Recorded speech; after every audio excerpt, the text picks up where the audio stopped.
strong.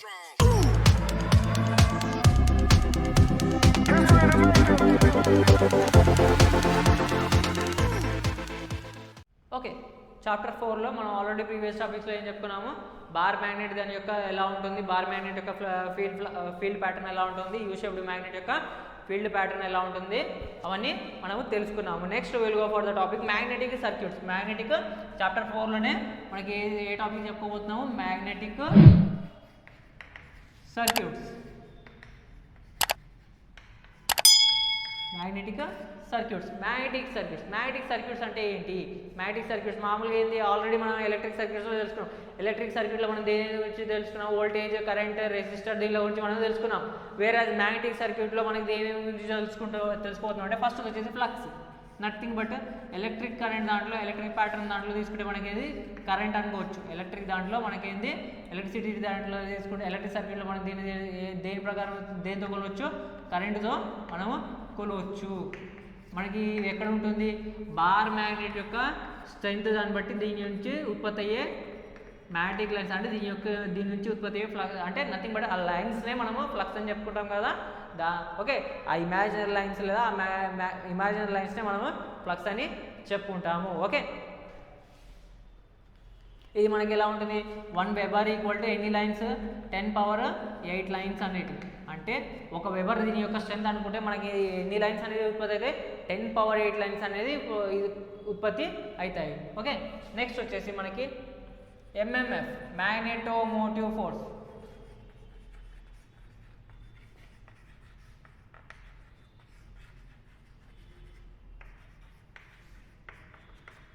మ్యాగ్నెటోమోటివ్ force అంటే ఏంది, electric current దాంట్లో ఈఎంఎఫ్ అని చెప్పుకున్నాం కదా, ఎలక్ట్రోమోటివ్ ఫోర్స్ అని చెప్పేసి చెప్పుకున్నాం కదా. సేమ్ మ్యాగ్నెట్ దాంట్లో మనకి ఏంది మ్యాగ్నెటోమోటివ్ ఫోర్స్ అని చెప్తాం. ఎలక్ట్రిక్ కరెంట్ దాంట్లో వోల్టేజ్ ఏమనుకున్నాం, ఈఎంఎఫ్ అని చెప్పుకున్నాం కదా.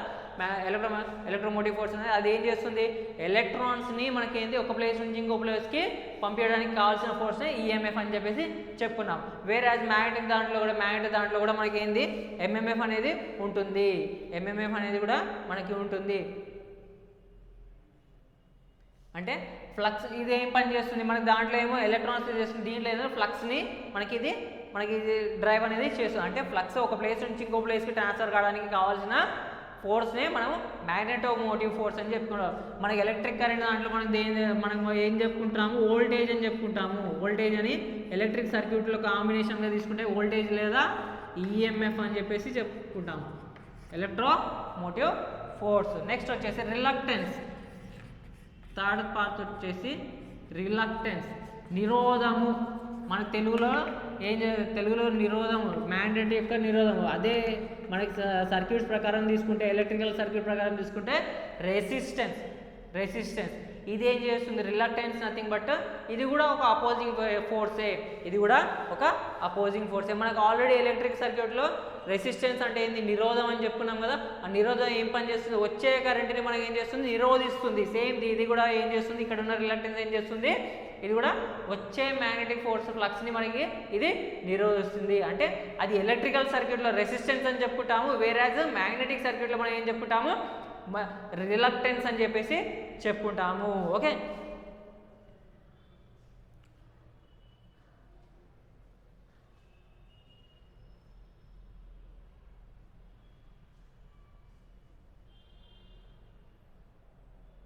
నెక్స్ట్ వచ్చేసి comparison between electric circuit and magnetic circuit. Next వచ్చేసి మనకి comparison between electric circuit and magnetic circuit అంటే ఏంటి, ఎలక్ట్రిక్ సర్క్యూట్లో మ్యాగ్నెటిక్ సర్క్యూట్కి భేదాలు ఏందనేది ఒకసారి చూసుకుందాం.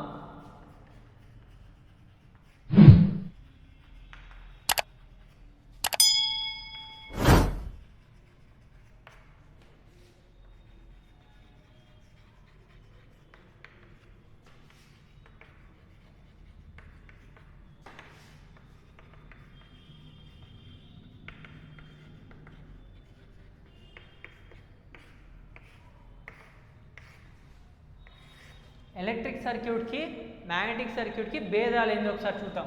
ఫస్ట్ వచ్చేసి ఎలక్ట్రిక్ సర్క్యూట్ గురించి రాసుకుందాం. Okay,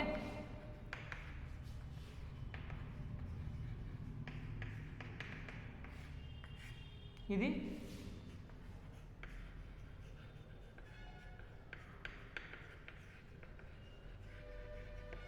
magnetic circuit. Okay, magnetic circuit, electric circuit.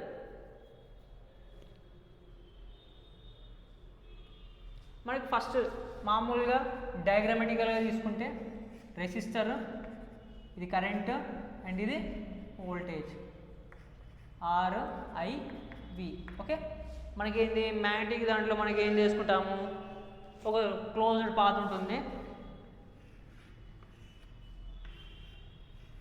దీంట్లో మనకి ఒక వైండింగ్ అనేది దీనికి కనెక్ట్ చేసినప్పుడు దీంట్లో మనకి ఫ్లక్స్ అనేది ఉత్పత్తి అవుతుంది.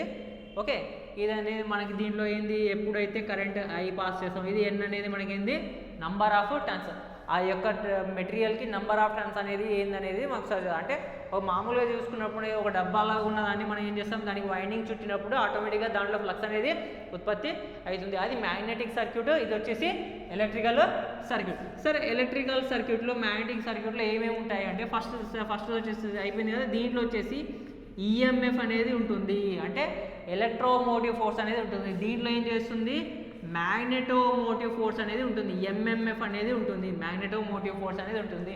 EMF ఇక్కడ ఏం చేస్తుంది, కరెంట్ని ఒక ప్లేస్ నుంచి ఇంకో ప్లేస్కి పంపిస్తుంది. ఒక ఫోర్స్ అనేది, EMF అనేది ఒక ఫోర్స్.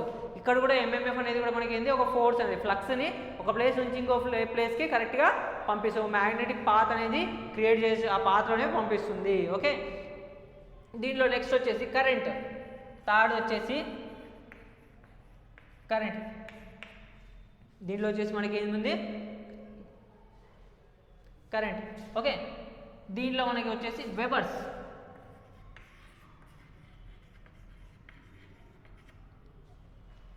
దీంట్లో ఏమో మనకి కరెంట్, దీంట్లో ఏమో మనకి వెబర్స్ లేదా ఫ్లక్స్ అని కూడా అనుకోవచ్చు. ఫ్లక్స్ కూడా ఉంటుంది కాబట్టి ఒక ఫ్లక్స్ అని కూడా అనుకోవచ్చు. సో డెన్సిటీ ప్రకారం మాట్లాడుకుంటే అలా, డెన్సిటీ ప్రకారం మాట్లాడుకుంటే మనకి వెబర్ పర్ మీటర్ స్క్వేర్ అన్నట్టు రాసుకోవచ్చు. దీంట్లో యాంపియర్ పర్ మీటర్ స్క్వేర్ అని రాసుకోవచ్చు. ఓకే, ఫోర్త్ వచ్చేసి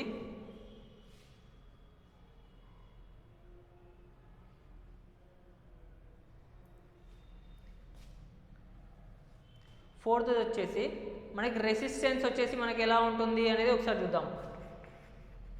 అంటే నిరోధం యొక్క ఫార్ములా ప్రకారం తీసుకుంటే రెసిస్టెన్స్, నిరోధం అనేది ఎలా ఉంటుంది ఒకసారి చూద్దాం. నిరోధం R ఏముంది, ρL/A. రో అనేది స్పెసిఫిక్ రెసిస్టెన్స్, L అనేది ఆ మెటీరియల్ యొక్క లెంత్, A అనేది ఆ మెటీరియల్ యొక్క area, cross sectional area. Okay,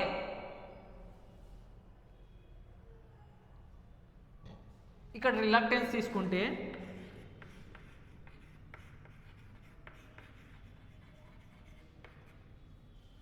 L/μ0μRA. Okay, ఇక్కడ కాకపోతే ఇక్కడ ఏం చూడండి, స్పెసిఫిక్ రెసిస్టెన్స్ కాన్స్టెంట్గా ఉంటుంది, కాకపోతే ఏంది టెంపరేచర్ మీద డిపెండ్ అయ్యింది. ఇది కూడా మనకి ఏంది μR అనేది కూడా చేంజ్ అవుతూ ఉంటుంది. ఐదర్ ఇట్ మేబీ ఎయిర్ ఉన్నప్పుడు ఒకలా ఉంటుంది, వేరే మెటీరియల్ ఏదైనా పెట్టినప్పుడు ఒకలాగా ఉంటుంది. Okay,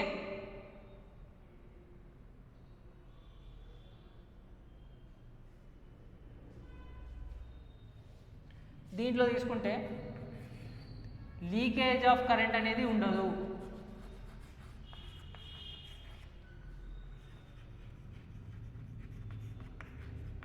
is not present. అంటే లీకేజ్ ఆఫ్ కరెంట్ అనేది ఉండదు. వేరే యాజ్ మనకి దీంట్లో తీసుకుంటే లీకేజ్ ఆఫ్ ఫ్లక్స్,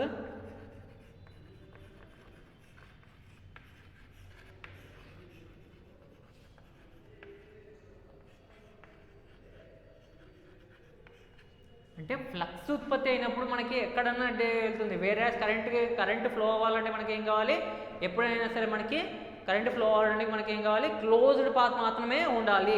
వేరే ఫ్లక్స్ దానికి మనకు అవసరం లేదు. క్లోజ్డ్ పాత్ లేకపోయినా కూడా మనకి ఫ్లక్స్ అనేది ఉంటుంది.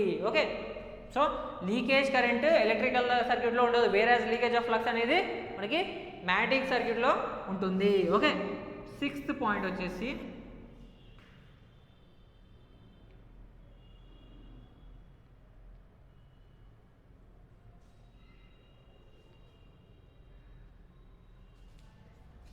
దీంట్లో మనము కరెంట్ అనేది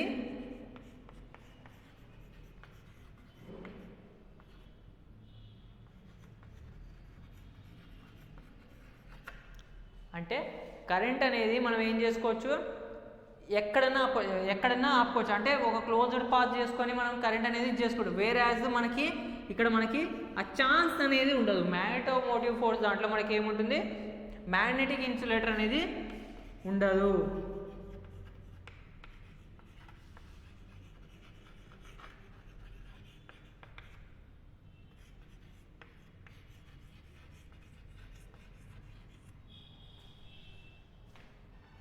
there is no magnetic insulator. కరెంట్ని ఒక ఇన్సులేటర్ పెట్టేసి లేదా వేరే ఏదన్నా మెటీరియల్ పెట్టేసి మనము ఒక పెద్ద నిరోధం అనేది పెట్టేసి మనం ఆపుకోవచ్చు.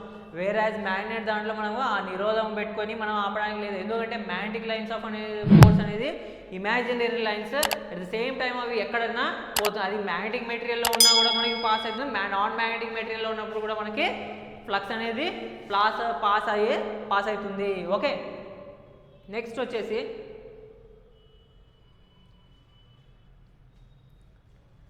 Seventh point, resistance equal to EMF by current, or current equal to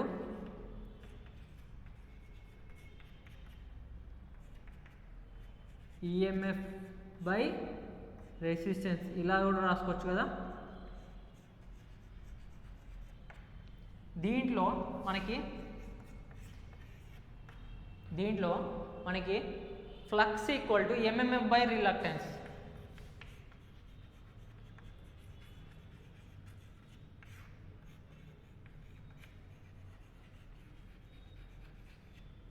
దీనిలో మనకి flux equal to MMF by reluctance. Okay, first వచ్చేసి సర్క్యూట్స్ ప్రకారం తీసుకుంటే ఇదేమో మ్యాగ్నెటిక్, ఇదేమో ఎలక్ట్రిక్ సర్క్యూట్, ఇదేమో మ్యాగ్నెటిక్ సర్క్యూట్. దీంట్లో మనకి ఈఎంఎఫ్ అనేది ఉంటుంది, దీంట్లో మనకి ఎంఎంఎఫ్ అనేది ఉంటుంది. దీంట్లో మనకి ఏంది కరెంట్ ఉంటుంది, దీంట్లో ఏమో మనకి ఫ్లక్స్ ఉంటుంది. దాన్ని వెబర్స్లలో కొలుస్తాము. దీంట్లో కరెంట్ని మనం దేంట్లో కొలుస్తాము, యాంపియర్స్లలో కొలుస్తాము. యాంపియర్స్లలో మనము కొలుస్తాము. ఓకే, ఎలక్ట్రిక్ సర్క్యూట్ దాంట్లో మనకి రెసిస్టెన్స్ అనే ఫార్ములా ఎలా తీసుకుంటాము అంటే రో ఎల్ బై ఏ అనే ఫార్ములాతో తీసుకుంటాం. వేరే రిలక్టెన్స్ దాంట్లో మనం ఎలా తీసుకుంటాము, L by mu naught mu R into A అనే ఫార్ములాతో మనము తీసుకుంటాము. At the same time electric circuit దాంట్లో లీకేజ్ కరెంట్ అనేది ఉండదు. ఎందుకు, ఎక్కడైనా సరే లీకేజ్ అయ్యే ఛాన్సెస్ ఉంటాయా అంటే లేదు. ఎందుకు, కరెంట్ ఎప్పుడు లీకేజ్ అవ్వదు. ఎప్పుడైతే క్లోజ్డ్ పాత్ ఉంటుందో అప్పుడే మనకి కరెంట్ అనేది ఉంటుంది. ఎప్పుడు కూడా క్లోజ్డ్ పాత్ లేకపోతే మనకు కరెంట్ అనేది ఉండదు. వేరే మ్యాగ్నెట్ దాంట్లో లీకేజ్ ఫ్లక్సెస్ చాలా ఉంటాయి. ఒకసారి ఫ్లక్స్ ఉత్పత్తి అయిందంటే పని చేయాల్సిన దానికి కూడా వస్తుంది, పని చేయని దానికి కూడా మనకి ఫ్లక్స్ అనేది ఏర్పడుతుంది. ఓకే, నెక్స్ట్ వచ్చేసి కరెంట్ కెన్ బి ఇన్సులేటెడ్. ఇక్కడ ఎలక్ట్రికల్ సర్క్యూట్ దాంట్లో కరెంట్ని మనం కంట్రోల్ కూడా చేసుకోవచ్చు, అట్ ద సేమ్ టైం ఆపుకోవచ్చు కూడా. ఎలక్ట్రికల్ సర్క్యూట్ దాంట్లోనే either it may be increasing the resistance అనేది ఇంక్రీజ్ చేసుకోవడానికి కావచ్చు, ఎలా ఒక ఇన్సులేటర్స్ అవన్నీ పెట్టేసి. వేరే మ్యాగ్నెటిక్ సర్క్యూట్ దాంట్లో మనకి ఇన్సులేటర్ లాగా మనకి పని చేయదు. ఇన్సులేటర్ లాగా మనకి పని చేయదు. ఎందుకంటే మ్యాగ్నెటిక్ ఇన్సులేటర్ అనేది మనకి లేదు. అది మ్యాగ్నెటిక్ లైన్స్ ఆఫ్ ఫోర్స్ అనేది అన్ని మెటీరియల్స్ నుంచి మనకి పాస్, ఫ్లక్స్ అనేది అన్ని మెటీరియల్స్ నుంచి మనకి పాస్ అనేది అవుతుంది. ఓకే, సరే మనకి ఇంకోటి వచ్చేసి రెసిస్టెన్స్ మనం ఎలా లేదా కరెంట్ని ఎలా రాసుకోవచ్చు, ఈఎంఎఫ్ బై రెసిస్టెన్స్ అన్నట్టు రాసుకోవచ్చు కదా. అలానే మనం దీంట్లో ఏంది మ్యాగ్నెటిక్ సర్క్యూట్ దాంట్లో ఫ్లక్స్ అంటే మనకి ఎలా రాసుకోవచ్చు, ఎంఎంఎఫ్ బై రిలక్టెన్స్ అన్నట్టు రాసుకోవచ్చు. Okay, these are the differences between electric circuit and magnetic circuit. Okay, with this we completed our 4th chapter. Okay, 4th chapter మనకి దీంతో సమాప్తం అయిపోయింది. మ్యాగ్నెటిజం అండ్ ఎలక్ట్రోమాగ్నెటిక్ ఎఫెక్ట్ అనేది దీంతో మనకి అయిపోయింది.